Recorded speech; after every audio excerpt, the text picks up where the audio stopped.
Assalamualaikum warahmatullahi wabarakatuh.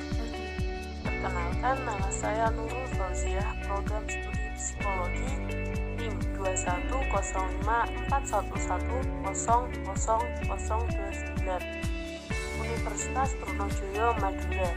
Saya kali ini berkesempatan akan menjelaskan sedikit tentang macam-macam ideologi di dunia. Yang pertama, liberalisme. Liberalisme atau liberal merupakan sebuah ideologi pandangan filsafat dan tradisi politik yang didasarkan pada pemahaman bahwa kebebasan kebersamaan merupakan nilai politik utama. Secara umum, liberalisme menginginkan suatu masyarakat yang bebas diberikan oleh kebebasan berpikir para individu. Tahap liberalisme menolak adanya pembatasan khususnya di komunitas dan agama. Negara-negara yang menganut ideologi liberalisme diantaranya Amerika Serikat, Argentina, Rusia, Brazil, Indonesia, dan lain-lain. Ciri-ciri ideologi liberalisme. Yang pertama, demokrasi merupakan bentuk pemerintah yang lebih baik.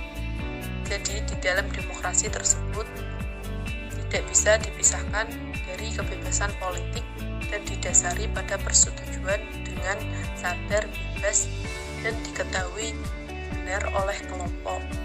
Yang kedua, setiap anggota masyarakat memiliki kebebasan berbicara, beragama, dan kebebasan pers. Jadi yang dimaksud di dalam kebebasan berbicara, individu bertanggung jawab atas apa yang dibicarakan. Dan di dalam urusan agama, negara tidak ikut campur dalam urusan agama, sebab agama adalah urusan masing-masing pribadi dan lembaga keagamaannya. Yang ketiga, pemerintah hanya mengatur kehidupan masyarakat secara terbatas. Yang keempat, kekuasaan dari seseorang terhadap orang lain merupakan hal yang buruk. Kelima, semua masyarakat dikatakan bahagia apabila sebagian individu berbahagia. Kelima, hak-hak tertentu tidak dapat dilanggar oleh kekuasaan manapun. Ideologi yang kedua, komunisme. Komunisme merupakan salah satu ideologi dunia selain kapitalisme.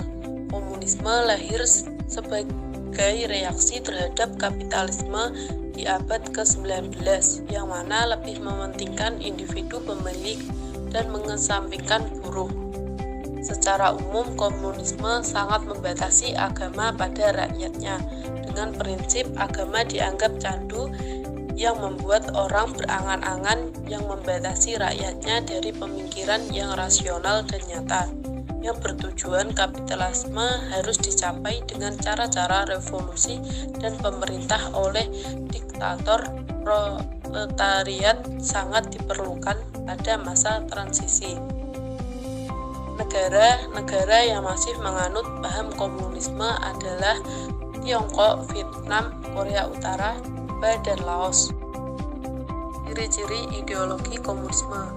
Yang pertama, penganut komunisme biasanya ateis. Orang komunisme menganggap Tuhan tidak ada. Yang kedua, komunisme mengajarkan tentang teori perjuangan kelas, artinya penganut komunisme akan memperjuangkan kelompok. Yang ketiga, penganut komunisme tidak membiarkan seseorang memiliki hak milik pribadi dan menguasai barangnya. Yang ketiga, Pancasila yang terdiri dari dua kata, yaitu panca yang berarti 5 dan sila yang berarti prinsip dasar. Jadi Pancasila sebagai dasar negara Republik Indonesia yang berisi 1. Ketuhanan yang Maha Esa. Percaya dan takwa kepada Tuhan yang Maha Esa sesuai dengan agama dan kepercayaannya masing-masing. 2. Kemanusiaan yang adil dan beradab. Mengakui persamaan derajat, persamaan hak dan persamaan kewajiban antar sesama manusia. Yang ketiga, Persatuan Indonesia. menempatkan persatuan, kesatuan, kepentingan, dan keselamatan bangsa dan negara di atas kepentingan pribadi atau golongan.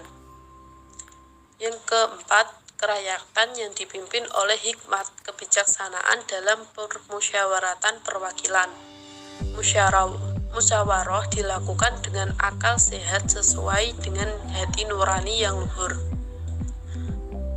Kelima, keadilan sosial bagi seluruh rakyat Indonesia, mengembangkan perbuatan yang luhur yang mencerminkan sikap dan suasana kekeluargaan dan kegotong royongan. Yang keempat, sosialisme. Sosialisme merupakan ideologi paham yang bertujuan membentuk negara kemakmuran dengan usaha kolektif yang produktif dan membatasi milik perseorangan. Sosialisme mengacu ke beberapa hal berhubungan dengan ideologi atau kelompok ideologi sistem ekonomi dan negara. Negara-negara yang menganut paham sosialisme adalah Kuba dan negara-negara di Eropa. Ajaran-ajaran ideologi sosialisme. Yang pertama, menciptakan masyarakat sosialis yang dicita-citakan dengan kejernihan dan kejelasan argumen, bukan dengan cara-cara kekerasan dan revolusi. Yang kedua, permasalahan selayaknya diselesaikan dengan cara demokratis.